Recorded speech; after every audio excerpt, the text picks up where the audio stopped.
En el ruido de la vida, en la normalización de la violencia y la intransigencia del ser humano, las heridas de las víctimas y las amarguras de los abusadores se escabullen en los hogares y en las familias.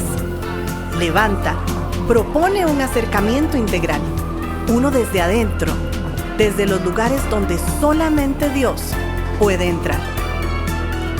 Conversemos.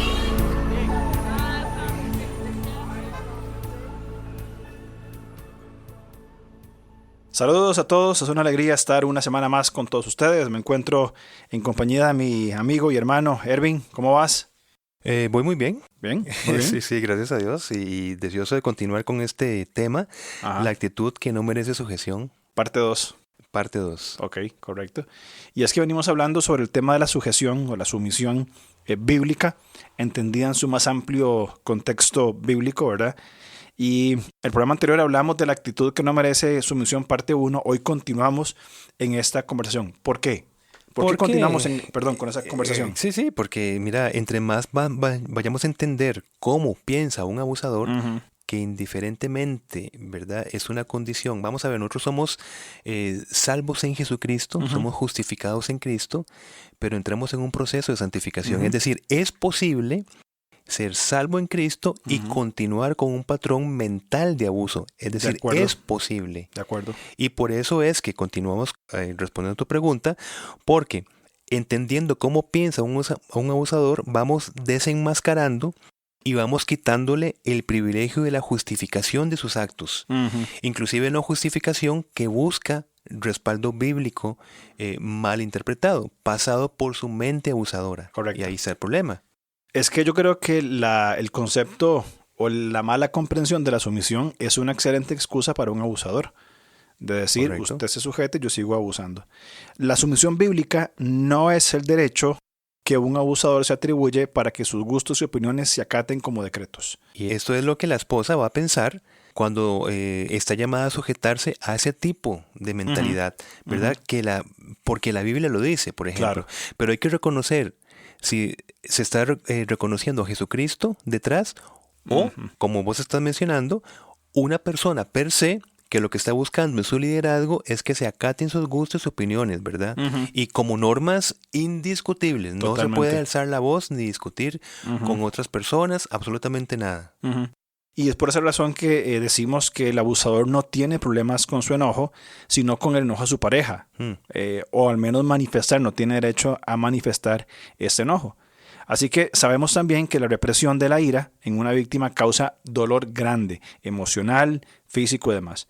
Esas consecuencias visibles también pueden ser incluso tomadas por el victimario para revictimizar, acusándole, irónicamente hablando, de lo desequilibrada que está. Es decir, la mujer responde, o la víctima, o la esposa, hablando de sumisión esposa, bien, responde y el abusador usa esta respuesta para revictimizar diciendo, ves, vos sí estás verdaderamente mal con todo esto. Qué interesante este punto. Hay que entender lo que significaría estar años, mi hermano, años bajo una mentalidad abusiva en diferentes aspectos que van minando muchas facultades humanas que cuando buscan una necesaria expresión, me gusta este punto de vista, entonces la víctima se revictimiza, porque entonces es tomada de una mente abusadora y va a decir, pues mira cómo vos estás desequilibrada, como llamaste, vos estás perdiendo el control. Inclusive los hijos pueden ver, si fuese el caso de una mujer, la que es víctima, ver en su mamá una persona emocionalmente desequilibrada o emocionalmente incapaz, pues para diferentes funciones ejecutivas, ¿verdad? ¿Pero por qué? Lo que no se ve detrás es que son años de abuso, hasta el punto de vista que, como hablamos en el programa anterior, una simple mirada, un simple gesto va a crear una tensión enorme emocional en la persona, va a comprometerla a todas sus facultades y al final, el final del camino es que sus mismos familiares cuestionan el por qué esta persona, por ejemplo, actúa como actúa. Si no tendrá realmente, digamos, razón el abusador de decir que con esta persona no se puede vivir. Claro, se le refleja la culpa o la responsabilidad de los actos a la víctima. lo cual es bastante grave. Entonces, ¿por qué el enojo constante del abusador? Es importante, que ya hablamos sobre esto también en el programa anterior, que es el resultado de un pensamiento abusivo. Hemos hablado que la violencia, el abuso, todo esto pasa por la forma de pensar. Ahora, al pensar, al razonar, que tiene derecho a exigir, su pareja no podrá seguir sus normas o satisfacer sus exigencias. No hay nadie, ni en la iglesia. En ningún Por eso lado. te digo, una mente abusadora de un líder, donde se inventa un montón de derechos y exigencias, ¿quién puede seguir el paso? ¿Verdad? Sí, no. Y entonces él mismo se frustra, Claro. supuestamente en contra de las personas que son unas inútiles, ¿verdad? Pero realmente la frustración es por las mismas normas y privilegios que la misma persona se está adjudicando. Y la única forma de tener, llamémosle, seguidores es abusando de ellos. Correcto. De alguna u otra forma. A mí me sirve mucho pensar en esta analogía de un jefe. Porque un jefe abusivo, un liderazgo abusivo, inclusive a nivel ministerial también. ¿Por qué sigo bajo este modelo de liderazgo que es abusivo? Porque me dicen no tengo más dónde ir, en ningún lugar lo van a aceptar, no le voy a dar una carta de recomendación, van a haber penalizaciones económicas o de otro tipo. Hay un abuso para mantener a la víctima sujeta bien a sus demandas. Control. Al control, que es lo que el punto que hablamos sobre el abusador. Claro. Y eso entonces también se replica dentro del matrimonio. Es la misma dinámica. Entonces suponemos, bajo esta panorámica, que no sirve de nada enviar al abusador a que aprenda a controlar su enojo. Correcto. Porque lo que debe cambiar son sus actitudes, ¿verdad? O sea, las actitudes en cuanto a las exigencias que él mismo promueve, ¿no? Y tampoco sirve que su pareja busque estrategias de complacencias inalcanzables, porque una mentalidad de abuso nunca va a ser satisfecha. Eso es lo que la víctima, espero yo, que entienda claramente, Sí. ¿verdad? Sí, nunca. Nunca. O sea, lo que debe pensar el abusador es su manera de pensar. Nunca se va a satisfacer por los esfuerzos desmedidos de la víctima de poderle satisfacer en todo lo que exige. Mi hogar está tranquilo porque yo ya he aprendido, yo ya conozco con quién estoy. Exacto. Entonces he aprendido a irlo controlando, pongo comillas, ¿verdad? Al abusador, satisfaciéndolo en todo y no me puedo equivocar en nada. Oíme, a pesar de que aparentemente todo esté bien, Todo está como mal. decimos coloquialmente, se le mete el agua y es donde, como hablamos en el programa anterior, la víctima va a decir, ¿en qué punto de los 24 que tengo que hacer en el día fallé? No es por ahí. Es porque el abusador piensa que tiene derechos y privilegios y que puede poner una lista a los demás para que él se mantenga controlado, establemente emocional, ¿verdad? Eso es un error. Por eso es importante ese tipo de programas para desenmascarar la mentalidad abusiva. Qué importante lo que vos dijiste sobre ojalá que la víctima me entienda en este punto. Y a los que nos escuchan, devuélvase unos segunditos y ponga atención a lo que Erwin dijo de entender lo que significa esto.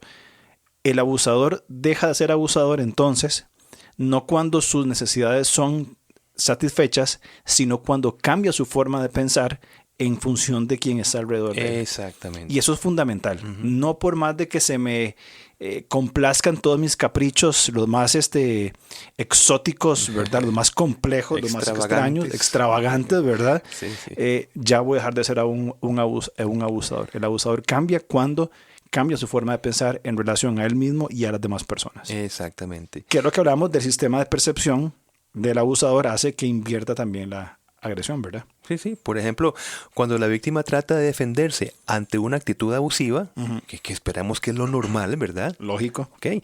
Esa acción, ¿verdad? Esa defensa es percibida por el abusador como un maltrato hacia él mismo. Ve qué interesante.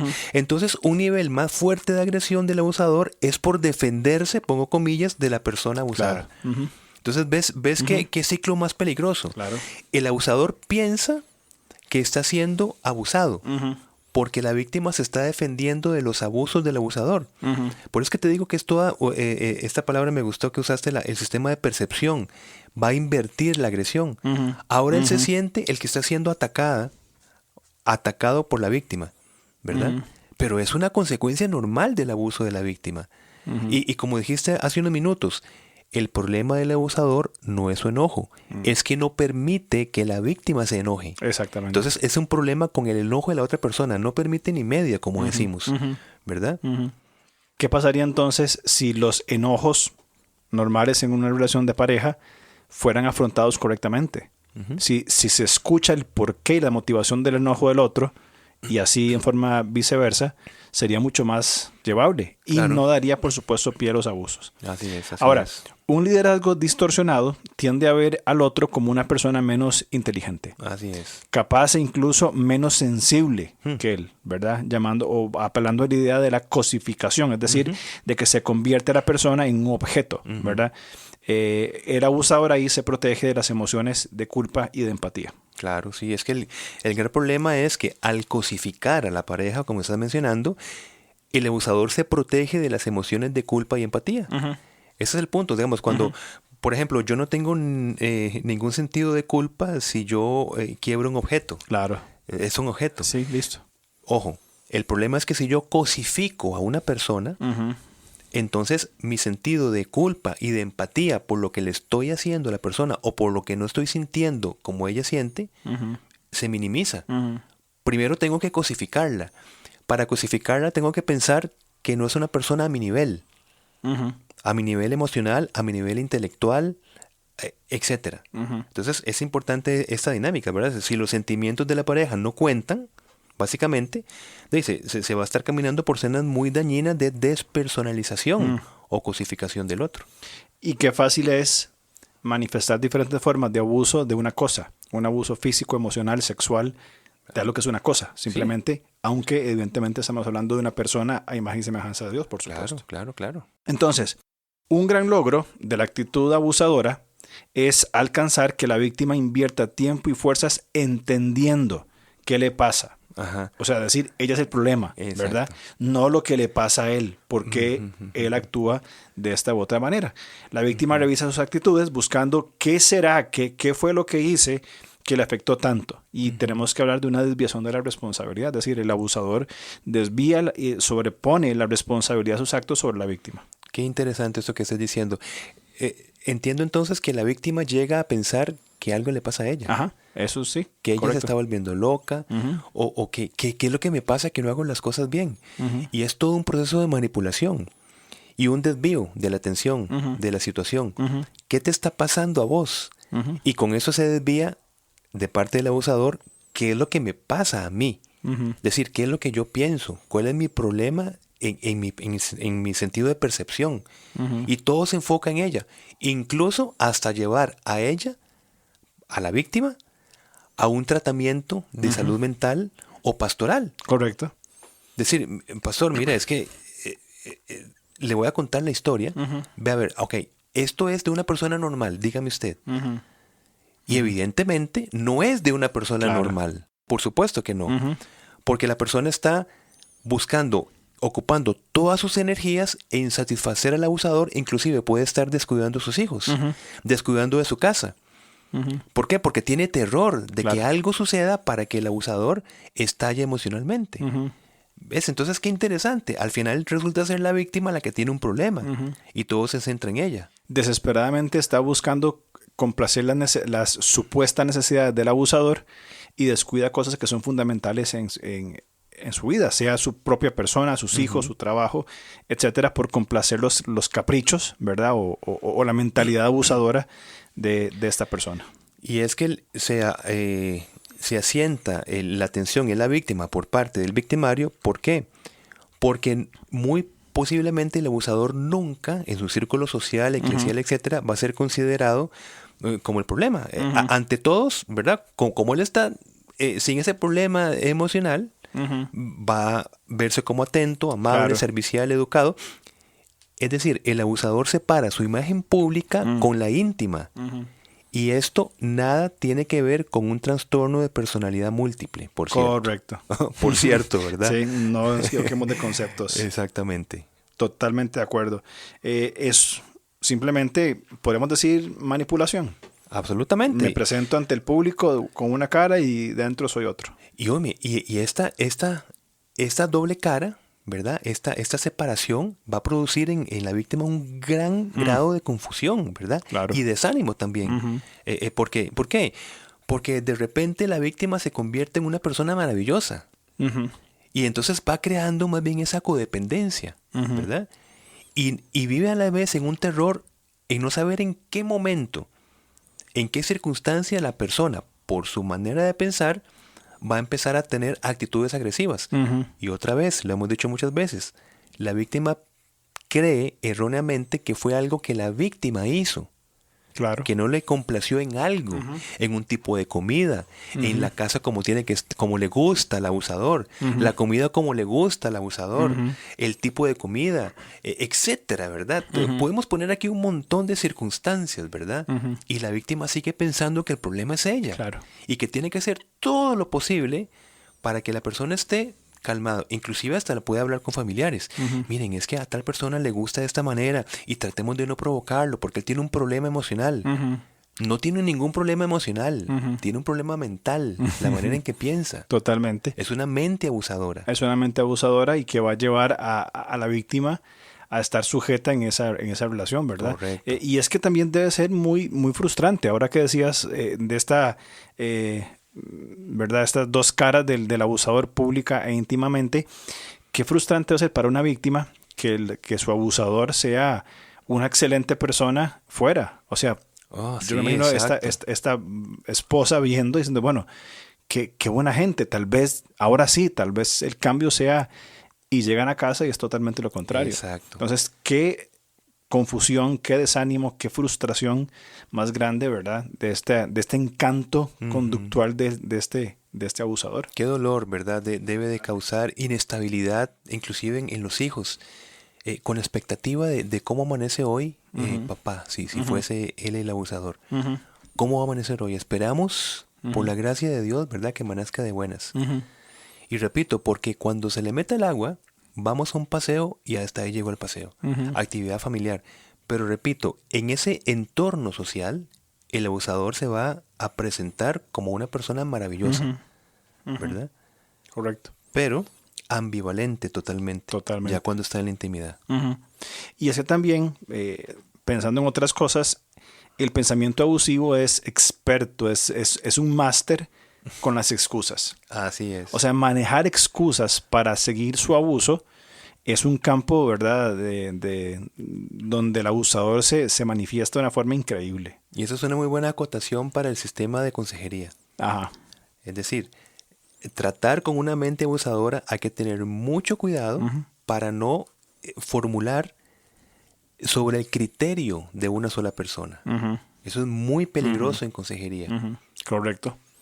Bueno, la Biblia lo dice, justo parece el primero que aboga por su causa. Viene su adversario y lo descubre. Correcto. Es muy difícil dar una consejería unilateral, porque siempre el bueno va a ser el que primero que llega, ¿verdad? Correcto. Ahora, ¿cuáles podrían ser algunas excusas comunes de los abusadores? ¿Qué cosas podrían decir un abusador para justificar o para excusar su conducta abusiva? No, pues a nivel de maestría, ¿verdad? Como estás diciendo, sufre abusos en la infancia. Esa es de la primera. Claro, correcto. no, es que esto es, se va a sentir culpable la víctima si va a enfrentar con firmeza las actitudes abusivas del abusador, porque va a decir, carambas, lo estoy revictimizando. Claro. O sea, la víctima va a creer que poniéndose firme, pobrecito, si él sufrió en la infancia, Claro.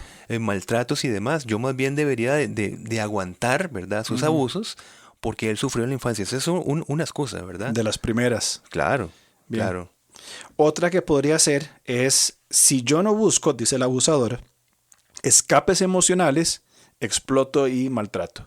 Entonces, el hecho de acumular emociones negativas es una realidad, bien, es algo que es así, pero que estas exploten de forma incontrolable es falso. Claro. Explotamos cuando decidimos abusar del otro. Exacto. Bien, en una conferencia Levanta decimos que el enojo no es algo que tenemos, es algo que hacemos. Correcto. Bien, correcto. igualmente esos abusivos explotan de esta manera, ¿verdad? Ahora, y también pensemos un poco en la atención de la familia. No hagamos explotar a papá, Sí, ¿verdad? sí, exactamente. El abusador decide con quién y en qué forma explota. ¿En qué formas? Claro, por supuesto, porque si fuese un una patología, digamos, de explosión, porque ahora hay términos de trastornos para todo, ¿verdad? Claro. O sea, si existiese una patología, entonces le veríamos al abusador explotar en todos sus entornos y con todas las personas relacionales. Claro. Pero justamente se escoge la vulnerabilidad de su pareja, el momento en que exploto, justamente con ella. Y como estás diciendo, si todo eso se combate, por ejemplo, con de una descarga emocional, haciendo ejercicio, haciendo una actividad recreativa, oíme, qué sencillo. Claro. Se puede hacer todo esto. Es más, una persona puede venir de jugar un partido de fútbol, Claro. ¿verdad? Sea supuestamente descargado emocionalmente, compartiendo con amigos y todo, y continúa abusando. Correcto. Puede venir del estadio, puede venir gritando, porque yo lo que necesitaba, pongo comillas, era gritar para poderme descargar. Ok, viene el tipo, si fuese en caso del hombre, entra a su casa, pero como tiene una mente abusadora, no se ha descargado nada, porque Correcto. su problema no es emocional. Va a decidir explotar con la víctima en ese momento, porque lo decide.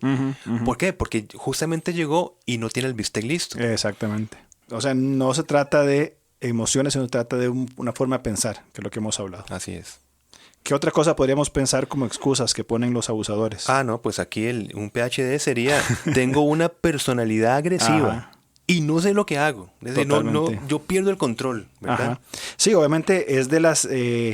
no es que las emociones no nos influyan en ciertos actos, por supuesto que sí. Claro. Pero no es cierto que nos hagan pasar límites racionales sin que podamos hacer nada al respecto. Sí, Muy y bien. esto es controversial inclusive, Sí. porque hay diferentes posturas, pero basta con que hagamos nuestra existencia, nuestra conducta, a ver si es así. Exactamente, no es un problema psicológico, es un sistema, es un problema de valores. Exactamente. No hay valores construidos sobre una verdad revelada, sino sobre la forma de pensar abusadora. Pero ¿por qué entonces podríamos hablar del mito, digamos, si te puedo preguntar, de perder el control y romper cosas sin control? Porque yo te podría decir, si me estuvieras aconsejando, mi hermano, pero es que yo no tengo control de las cosas que yo rompo. Claro. Es decir, yo no tengo la culpa. Yo cuando me desbordo emocionalmente, yo rompo lo primero que esté a la vista. Y entonces mi esposa empieza a quejarse de esa actitud, pero es que yo no entiendo lo que me pasa. Obviamente entramos en otra forma de abuso, que es la patrimonial, porque este abusador muy probablemente no va a romper su teléfono, su computadora, su carro, sus cosas, Muy bueno. va a romper lo de los otros. Correcto, o sea, no se va a ensañar con sus propias cosas, sino que va a abusar de los otros a través de este abuso. Toda la razón. Claro. Entonces, o sea, que si hay control Claro. Racional, Esto sí, aunque esto no. sea mínimo, Claro. para saber que no me conviene tirar al piso mi teléfono que me costó tanta cantidad de dinero, Exactamente. o agarrar mi carro a patadas, por ejemplo. No, mejor el de ella. Mejor claro. Y que ella lo pague. Entonces no hay ninguna excusa de que cuando pierdo el control rompo cosas. Y qué casualidad, se rompen las cosas de la víctima. Casualmente. Casualmente. Por ¿verdad? supuesto. Ok. También otra posible excusa es una persona abusiva es incapaz de resolver conflictos de manera no abusiva. Bien, por ejemplo, vemos esto en el trabajo, la iglesia, en otras personas, resuelven sus conflictos sin abuso. El Así abusador es. con su jefe resuelve, en la iglesia inclusive resuelve, llega a casa y ahí no. Ahí no hay una Exactamente. forma pasiva de abusar. Entonces, no es que no es incapaz, sino que elige dónde y cómo Qué interesante. solucionarlo de una u otra Exacto. manera. O sea, que no quiere aplicar la resolución de conflictos con la víctima. Correcto. Es porque no quiere. No quiere. Claro. Porque tiene un pensamiento de abuso hacia, en este caso, su esposa. Y si en ese momento estuviese discutiendo con la víctima y tiene una llamada telefónica de un problema que tenga, ¿verdad? Qué interesante que el patrón podría ser absolutamente diferente, resolviendo conflicto tal, laboral, ministerial, etcétera, cuelga y continúa decidiendo abusar con su víctima sin la intención de resolver un conflicto sanamente. Exactamente. Sino a través del control, del grito, del abuso, manipulación. Algo importante para considerar es que hay diferentes actitudes de abuso. Bien, por ejemplo, un abusador puede apoyar a su esposa para que estudie, ¿verdad? Puede colaborar en casa y todo bien, pero nunca permitir que sus ideas sean cuestionadas, porque ya entramos otra vez en el concepto de control. Mi hermano, ese es un tema que estás tocando que es muy interesante, porque yo podría entonces decir que yo no soy un abusador porque yo le permito estudiar a mi esposa. Claro, exactamente. pero que mi esposa no contradiga en nada lo que yo pienso. Ajá. O que yo ayude en la casa. Exactamente. Para que no digan nada. Exactamente. Yo puedo estar ayudando en la casa, pero no me toques el tema del estudio para vos. No, eso es un tema que no vamos a tocar acá. Pero toma en cuenta que yo apoyo en la casa, claro, que yo soy responsable con tal y con tal y con tal. Qué interesante este punto, que no hay diferentes actitudes de abuso, fue lo que hablaste. Exactamente. Sí, Ahora, es muy interesante en el abuso patrimonial, donde el victimario dice, el abusador dice, usted no necesita tener tarjetas, tener dinero, todo lo que usted necesita, yo se lo doy. Y efectivamente es así. ¿Qué necesita? Una camisa. Necesita tal cosa, yo se lo doy. Pero no le da el recurso para que la esposa, la víctima, administre esas cosas. ¿Y por qué? Porque piensa que no es una buena administradora. Correcto. Es como hablamos, piensa que no es tan inteligente como yo. Exacto. Piensa que no es tan sensible como yo. Okay. Piensa que no tiene la capacidad para administrar el dinero. Es la manera de pensar. Y aquí en eso, todo eso que hemos hablado, creo que es importante recapitular, ya para ir concluyendo, el título. El título es acciones, bien, o espacios o actitudes que no merecen sumisión. Y eso que hemos hablado creo que sale de un liderazgo bíblico, sale de un concepto de un liderazgo bíblico. No es un liderazgo bíblico, es un liderazgo abusivo y no genera espacio adecuado para que la sujeción se dé dentro del contexto bíblico. Claro. Por tanto, el aconsejar a una víctima de decirle siga sujeta es simplemente amarrarla más a este sistema de abuso. Claro. Es que, presentar, ¿verdad?, diferentes formas de un liderazgo abusivo, ¿verdad?, bajo las cuales es imposible reconocer al Señor en ellas, es una forma de negarnos a tal sumisión. Ahora, sin embargo, es a la vez un compromiso urgente, pienso yo, ¿verdad?, para orar en todo tiempo en contra del pensamiento abusivo que está esclavizando a la persona. Ahora, mi hermano, esto es difícil, salir de una mentalidad abusiva. Es un proceso complicado, que va a tener esfuerzo y mucho trabajo, pero apelando a Lucas 18:27, lo que es imposible para los hombres es posible para Dios. Correcto. Porque la transformación va a surgir desde adentro. No es un cambio de conducta, meramente no es simplemente controlar una u otra emoción. Se requiere de forma indispensable una transformación del corazón. Vos dijiste una frase muy importante en ese conversatorio. El problema del abusador no es un problema psicológico, sino es su sistema de valores. Por consiguiente, la escritura, que está desde una revelación del Señor con principios que da valores, entonces un cambio de valores más altos, más sublimes, cambia la manera de pensar, cambia el sistema de valores de la persona abusiva que piensa que tal y tal y tal y tal, ¿verdad? Ve a la mujer de una manera, no en igualdad, sino en desigualdad, etc. Si su sistema de valores es transformado por los valores bíblicos, entonces hay transformación. Correcto. Por el despojo de valores abusivos y la adaptación o la adopción, más bien quiero decir, de valores bíblicos. Es decir, yo antes pensaba de esta manera, ahora por el proceso de santificación en el Señor, ahora puedo pensar de esta otra manera, claro, desde a través de un liderazgo bíblico. Sí. Y todo guiado por el poder del Espíritu Santo. Por eso es que no es implantar, digamos, unas normas morales, porque Jesucristo no vino aquí a hacer un libro moral, ¿verdad?, para que la sociedad estuviera bien, sino vino a dar vida. Entonces, a través de una nueva vida, hay una nueva mente, pero nuevamente significa una nueva disposición para ser transformados, para dejarnos transformar y ser enseñados por la palabra de Dios. Vino a traer, como vos decías, calidad de vida y evidentemente una calidad de mentalidad diferente. Así es. Es un buen tema, ¿verdad? Amplio en 2 programas, sí. Pero creo que tenemos que seguir hablando del abuso, ¿verdad? En otras perspectivas. Pero por ahora cerramos este tema, ¿verdad? Y esperamos que sea una sensibilización de ese concepto y refrescar tanto en esposos como esposas los buenos conceptos bíblicos de liderazgo y de sumisión. Bueno, pues les esperamos la otra semana y con un tema titulado La única esperanza para salir del abuso. Solo hay una. Una. No más. Solamente una. Hablaremos entonces de la próxima semana. Acompáñanos por favor y muchas gracias por la atención. Muy bien, nos vemos si Dios quiere. Chao.